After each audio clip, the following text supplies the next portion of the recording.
This mask is called the fish god in Finland. You don't wear it, but you use it as a scarecrow against greedy fishermen. You mark your traps or hatching sites on the waterways by attaching this mask like a boyo to the nets. And when someone rows next to your work in progress and tries to take a peek if anything is in there, this mask or face will tell him to move on and leave the traps alone. Does this stranger or neighbor do it for the respect of the fish god or the water guardians that control the various pools of water?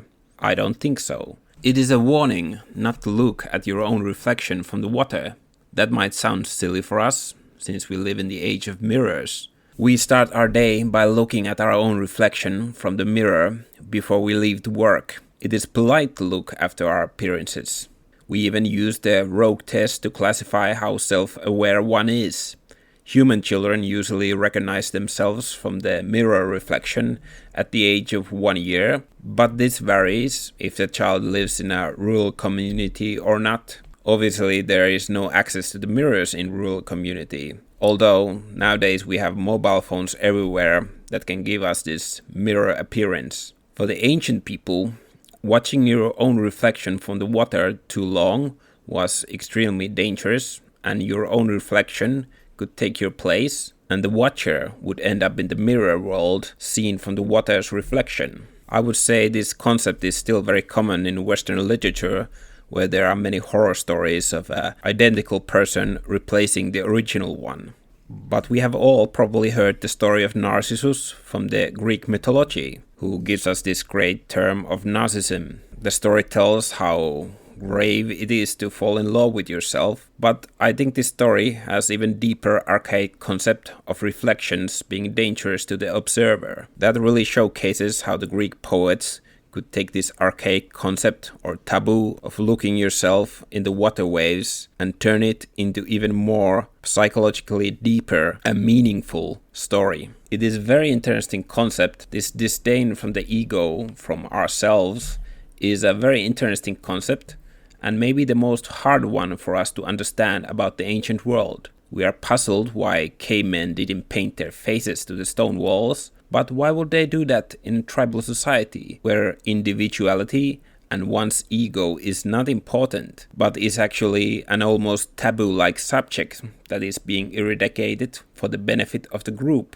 We don't live in the small tribal society anymore, so to navigate in this confusing world, we need to see ourselves from the mirror. I have talked before about the concept of health and individuality being linked together in the ancient world. Once a person would die, the shadow would still continue to exist in the underworld of shadows, where everything seems to be backwards, like in the reflection of the water. When customs and manners are being disturbed, various ailments, both physical and psychological, torment the renegade individual, until a wise healer can fix the situation in very theatrical performance. We don't always understand our customs, but they are deep-seated into these archaic concepts of self-awareness. And as I have earlier stated, I don't think it is a coincidence that Plato formed the cave allegory full of shadows from nothing, just like Greek theater has roots to the ancient worship customs. But is there something more we could know about this fish god of Finland? The same term is given to these tree trunks that don't have a face carved into them, but the tail of the fish. Important reminders that the fishermen will do their due diligence and sacrifice their first catch for the fish god.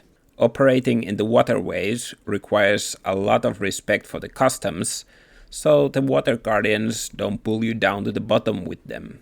Why are these statues faceless? Maybe it is a way to cover them from the Christian clergyman, but I would guess that is the same faceless and even nameless worship of the original fish god, whatever its name was. Not only was the face taboo theme in the pagan artwork, but also the names were mystified and covered behind various pseudonyms. Even before advent of Christianity, these archaic and animistic beliefs were under constant change, and the shamans were hiding the real names of the god with pseudonyms that I think very quickly eradicated the original names from these gods altogether. Hence, this is only known as the fish god at this point. The original name was probably too powerful to be said out loud for the common tribe members, who didn't possess the ability to do dreamwalk between different worlds. Typical shaman elitism. This practice of hiding out the name has made it really hard to interpret these fish and hunting gods. It seems like gods of agriculture haven't had that many layers added to them, which is of course easy to understand since hunter-gatherer methods were more older than the invent of the agriculture. In Finland, this use of pseudonyms to cover the real name also comes apparent from the holiest animal there was, the bear. In Finland, there is almost 15 well-known names for the bear, so take a guess what was the bear's real name. There is also records of stone versions of these statues that were dedicated to the fish god. They were more shaped like human beings. This one is a single rock formation, but some of them were apparently built like stone mounds from loose stones to the shape of a human. With this specific one, you could do bargain before you would embark to your journey to the dangerous Baltic Sea. Coins, booze, something more valuable than the first fish that you catch.